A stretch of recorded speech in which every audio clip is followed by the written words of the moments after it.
பிரான்சில் உயிரிழந்த தர்சிகாவின் நினைவாக தாயகத்தில் புதுக்குடியிருப்பு முல்லைத்தீவு பகுதிகளில் தேவைக்குட்பட்ட சில குடும்பங்களுக்கு உதவிகள் வழங்கி வைக்கப்பட்டிருக்கின்றன. அதாவது முல்லைத்தீவு மாவட்டம் புதுக்குடியிருப்பு 6ஆம் வட்டாரம் ஆனந்தபுரம் பகுதியினைச் சேர்ந்த கரன் தர்சிகா கடந்த 9/9/2024 அன்று பிரான்சில் உயிரிழந்துள்ளார். தர்சிகாவின் 90ஆம் நாள் நினைவு நிகழ்வுகள் புதுக்குடியிருப்பு சிவநகரில் உள்ள அவரது அம்மம்மாவின் இல்லத்தில் நடைபெற்றிருக்கின்றது. இதனையொட்டி புதுக்குடியிருப்பு மற்றும் முல்லைத்தீவு கள்ளப்பாட்டு பகுதியைச் சேர்ந்த குடும்பங்களுக்கு தர்சிகாவின் தாயாரால் உதவிகள் சில வழங்கப்பட்டிருக்கின்றன. முல்லைத்தீவு கள்ளப்பாட்டினைச் சேர்ந்த குடும்பம் ஒன்றில் இளைஞர் ஒருவர் அங்கம் செயற்படாத நிலையில் நீண்ட காலமாக படுக்கையில் வாழ்ந்து வருகின்றார். இவரின் மருத்துவ தேவைக்காக சுமார் 40,000 ரூபாய் பணம் அவரது தாயாரிடம் வழங்கி வைக்கப்பட்டிருக்கின்றது. கள்ளப்பாட்டில் இருக்கிறேன்னா எனக்கு மகன் கேளாது ஏழாண்டு சொல்லி அவருக்கு இந்த கக்கா பாத்ரூம் போகிறோம். அவர் 17 வயசு. 17 வருஷமா இது இந்த யுத்தத்துக்கு பிறகு அப்போ எனக்கு முருகன் பார்வை இல்லை. அப்போ நான் பம்பஸ் உதவி கேட்டேன். நான் அவள் தரிசினின்னு சொல்லி வெளிநாட்டில் இருக்கிறவா மூலமாக எனக்கு இந்த உதவியை செய்ததுக்கு உண்மையாக எனக்கு அப்படி ஒரு தடவை காசு பம்பஸுக்கு தந்திருக்கணும். இப்போ என்ன நிலையில் இருக்கிறார் உங்களமா? அவர் அந்த என்னன்னு சொல்ல அந்த கக்கா பாத்ரூம் தெரியாது. அந்த அவரை புத்தியே இல்லை, கதைக்கவும் மாட்டேன். 17 வயசு. அப்போ எத்தனை பிள்ளை வரும்? எனக்கு ஒரு ஆள். ஒரு உள்ள நீங்கள் தான் பராமரிப்பீங்க? நான் தான் பராமரிப்பேன். கள்ளப்பாடு முல்லைத்தீவு. புதுக்குடியிருப்பு சிவநகரைச் சேர்ந்த சிறுமியொருவர் சத்திர சிகிச்சைக்காக 3 லட்சம் ரூபாய் பணம் வழங்கி வைக்கப்பட்டிருக்கின்றது. தான் இது பேத்திக்கு சொண்டு பிறந்த பிள்ளைக்கு தான். எத்தனை வயசு ஆகுது?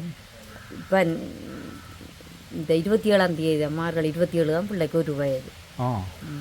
இப்போ எங்கே சொண்டு 2ஆக படிச்சிருக்கு?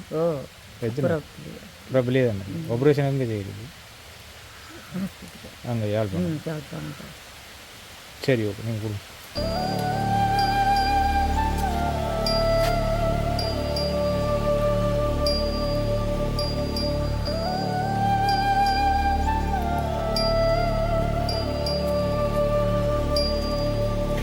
மந்துவில் பகுதியைச் சேர்ந்த உயிரிழந்த தர்சிகாவுடன் கல்வி கற்ற மாணவி ஒருவரின் கற்றல் செயற்பாட்டிற்காக 40,000 ரூபாய் பணமும் வழங்கி வைக்கப்பட்டிருக்கின்றது.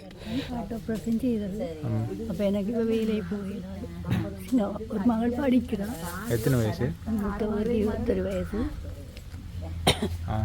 சின்னவாக்கு 19 வயசு. அவள் 7 படிக்கிறான். இந்த காசு அவன் இந்த நன்றி அவன் என்ன நினைவு நாளாக எனக்கு தெரியணும். நான் என்னுடைய மருந்து தேவைக்கும் எனது பிள்ளைகள படிப்பிச்சிலாவுக்கும் நான் எடுப்பேன். 2 பேரும் பொண்டாயிருந்து ஹாஸ்டலில் படிக்கிறேன். யாழ்ப்பாணம் உங்களுக்கு பிள்ளையும் பொண்டாயிருந்து படித்தேன். நான் ஹாஸ்டலில் பார்க்க போனேன். என்ன பார்க்கவா எனக்கு அதை இல்லை. ஆனால் அந்த காசுங்கள்